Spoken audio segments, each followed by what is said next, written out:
ہر شخص کی کچھ نہ کچھ جائز حاجات ہوا کرتی ہیں، جائز مقاصد ہوا کرتے ہیں، اور جس کے لیے وہ محنت کرتا ہے، کوششیں کرتا ہے، لوگوں سے مشورے بھی کرتا ہے، اور کرنا بھی چاہیے، کیونکہ کوشش یہ کامیابی کی کنجی ہے۔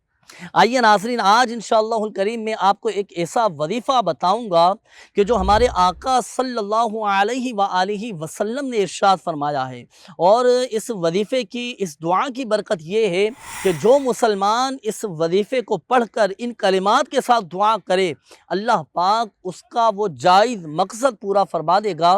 اور اس کی دعا بھی قبول فرمائے گا۔ تو آئیے ناظرین، میں عرض کرتا ہوں حدیث پاک سے ایک خاص وظیفہ سنیے۔ اللہ پاک کے آخری نبی صلی اللہ علیہ وآلہ وسلم نے ارشاد فرمایا کہ حضرت ذُنُّون یعنی حضرت یونس علیہ نبینا وعلیہ السلام نے مچھلی کے پیٹ میں یہ کلمات کہے، لا الہ الا انت سبحانک انی کنت من الظالمین۔